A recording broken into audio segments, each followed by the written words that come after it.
नमस्कार बंधू भगिनींनो, आपल्या सगळ्यांचं सहर्ष स्वागत आहे स्वास्तिकम या माझ्या चॅनलवर। आज मी आपल्यासाठी श्री नवनाथ भक्ती सार पोथी याचं पारायण घेऊन आलेली आहे। हे 11 दिवसाचं पारायण आहे आणि आजचा माझा 6वा दिवस आहे पारायणाचा। तर चला मग पुढच्या कथेत सुरुवात करूया। त्याच्या आधी श्री नवनाथ चरणी एकच प्रार्थना।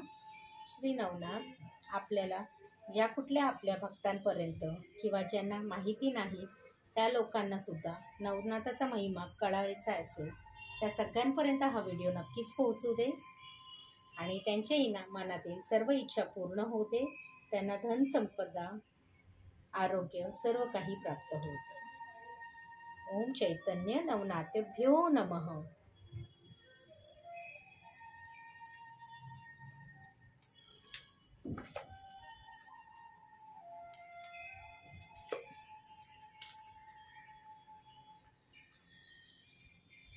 अध्याय 25 सुरचनास गर्दपदेही प्राप्ती।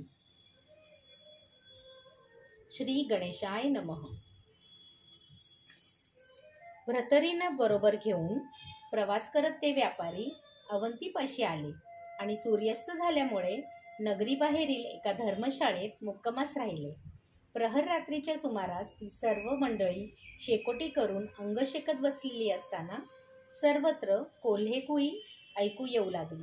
प्राण्यांची भाषा अवगत असलेल्या भ्रतरींना त्यांच्या ओरडण्यातून पुढील संकटाची पूर्वसूचना मिळाली। तेव्हा आपल्यावर उपकार करणाऱ्यांना सावध राहून त्यांच्यापाशी 2 हात करा। त्या व्यापाऱ्यांना ते म्हणाले, हे कोल्हे आपल्यावर चोरांची धाड येत असल्याचे सांगत आहे, तरी सावध राहून त्यांच्याशी 2 हात करा।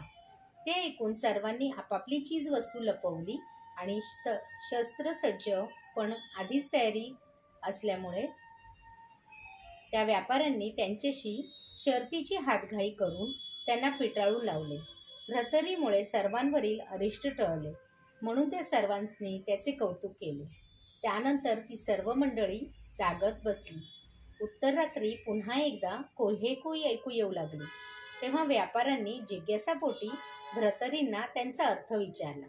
तेव्हा ते म्हणाले, शंकराचा वरप्रसाद प्राप्त झालेला एक राक्षस उत्तरेकडून दक्षिणेकडे जात आहे। त्याच्याकडे 4 तेजस्वी रत्ने आहेत। जो कोणी त्याचा वध करून त्याचा रक्ताचा टिळा आपल्या कपाळी आणि नगरद्वाराला लावेल तो अवंतीचा राजा होईल। योगायोगाने विक्रम नावाचा एक तरुण तेथे आला होता। भ्रतरीने बोलणे ऐकून त्या राक्षसाला मारण्यासाठी तो अरण्यात निघून गेला। त्या राक्षसाची पूर्वकथा अशी आहे, एकदा शिवपार्वती द्यूत खेळत असताना चित्रमा नावाचा गंधर्व तेथे उपस्थित होता। काही वेळाने द्यूत क्रीडेत दान किती पडले यावरून त्या दोघांमध्ये वाद निर्माण झाला। त्या वादाचा सोक्षमोक्ष लावण्यासाठी त्यांनी गंधर्वाला निवाडा करण्यास सांगितले। त्याने शंकराची मर्जी व्हावी म्हणून त्यांच्या बाजूने खोटाच न्याय दिला। तेव्हा संतापलेल्या पार्वतीने त्याला तू मृत्यूलोकास राक्षस होऊन राहा असा शाप दिला। तेव्हा त्याचे भयभीत असलेले पाहून शिवजी म्हणाले, हे गंधर्व काळजी करू नकोस। सुरोचन गंधर्व इंद्रशापाने मृत्यूलोकी गर्धरूपात वावरत आहेत। त्याच्या पुत्राच्या हस्ते तुझा वध होऊन तू शापमुक्त होशील।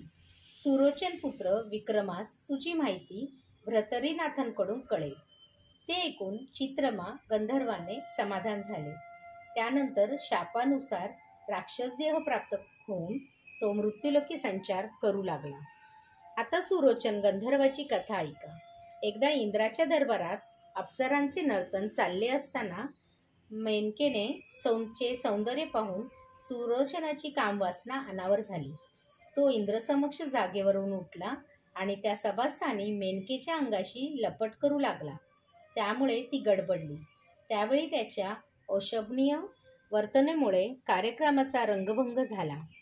म्हणून संतापलेल्या इंद्राने त्याची निर्भत्सना करून तू गर्दभ होऊन मृत्यूलोकी भ्रमण करशील असा शाप दिला। तेव्हा सुरोचन त्याची क्षमा मागून उपशाप द्यावा म्हणून करुणा भाकू लागला। तेव्हा तो म्हणाला, 12 वर्षांनी मिथिला नगरीचा राजा सत्यवर्मा याच्या मुलीशी तुझा विवाह होईल। तुला विक्रमादित्य नावाचा पुत्र होईल. त्याच्या मुखदर्शनाने तुझ्या शापाचे निरसन होऊन तू पुन्हा स्वर्गलोकी येशील. त्यानंतर स्वर्गातून पदच्युत झालेली सुरोचन मिथिलेजवळच्या रानात गाढव होऊन राहिला. त्या अरण्याशेजारील गावात कमट नावाचा एक कुंभार राहत होता. एकदा त्याची गाढवे नेहमीप्रमाणे अरण्यात चरण्यासाठी गेली असताना त्या कळपाबरोबर गर्दभ रूपातील सुरोचनही त्याच्या घरी गेला. काही दिवसांनी विपन्नस्था आल्यामुळे कमठाने ते नवीन गाढव आपल्यापाशी ठेवून बाकीचे गाढवे विकून टाकली. एके दिवशी रात्री ते गाढव कमठाला उद्देशून म्हणाले, तू राजा सत्यवर्मा यांच्या सुंदर मुलीला माझ्याशी विवाह करून दे. ते ऐकून त्याने बाहेर जाऊन पाहिले तर तिथे कोणीच नव्हते. असे बरेचदा घडले. तेव्हा आपण स्वतः सांगितल्याशिवाय याला उलगडा होणार नाही असा विचार करून त्याने त्याला हाक मारून सर्व वस्तुस्थिती सांगितली व राजकन्येचा माझ्याशी विवाह करून दे अशी विनंती केली. तेव्हा ती विचित्र मागणी ऐकून त्याला मोठे संकट पडले. ही गोष्ट राजाला कळली तर भलताच प्रसंग ओढवेल या भयापोटी त्याने आपल्या परिवारासह दुसऱ्या देशात जाण्याचे ठरविले. बांधलेल्या सामानाची बोचकी त्या गाढवाच्या पाठीवर लादून तो वेशीवर आला. तेव्हा तो पळून जात असताना असा तर्क करून पहारेकरांनी त्याला नगर सोडण्याचे कारण विचारले. कुंभाराकडे त्याचे उत्तर नव्हते आणि यांना वस्तुस्थिती समजली तर भलतेच संकट ओढवेल म्हणून तो व त्याची पत्नी गप्पच बसली. त्यामुळे पहारेकरांचा संशय दुणावला. त्यांनी कमठाला राजा सत्यवर्माकडे नेले. त्याने त्याला अभय देऊन वस्तुस्थिती विचारली असता त्याने सर्व हकीकत सांगितली. ती ऐकून तोही विचारात पडला. एक गर्दभ मनुष्यवाणीत बोलतो याचाच अर्थ तो कोणीतरी शापभ्रष्ट दिव्यपुरुष असावा असा विचार करून त्याने त्याची परीक्षा घेण्याचे ठरविले. तो त्याला म्हणाला, मी माझी कन्या तुला देईन, पण त्यानेही मिथिला नगरी तांब्याची करून दाखवायची. ही गोष्ट त्याने गर्दभरूपी सुरोचनास सांगताच त्याने विश्वकर्म्याची प्रार्थना केली. त्याच्या विनंतीस मान देऊन त्यांनी ती नगरी एका रात्रीत तांब्याची करून टाकली. ते नवल पाहून राजाला गर्दभाचे सामर्थ्य कळले. त्याने आपली कन्या त्यालाच देण्याचा निर्णय घेतला व लोकनिंदा टाळण्यासाठी हा विपरीत विवाह गुप्तपणे उरकून कुंभाराला त्याच्या परिवारासह दूरच्या प्रांतात धाडायचे ठरवले. या सर्व गोष्टींचा कमठाला कल्पना दिल्यानंतर सत्यवर्माने आपली मुलगी सत्यवती हिला सर्व वस्तुस्थिती समजावून त्या लग्नासाठी तिचा होकार मिळविला. रात्रीच्या वेळी सत्यकर्मा सत्यवतीला घेऊन त्याच्या घरी गेला व गर्दभ जामताला माझ्या कन्येची नीट काळजी घ्या अशी विनंती केली. तेव्हा गर्दभ रूपातील सुरोचनाने त्याला आपले पूर्वरूप सांगितले.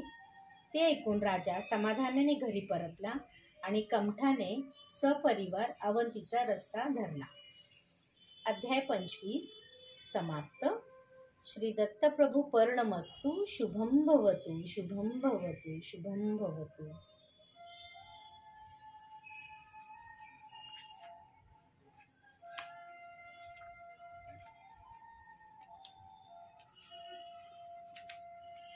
ओम चैतन्य नवनाथेभ्यो नमः.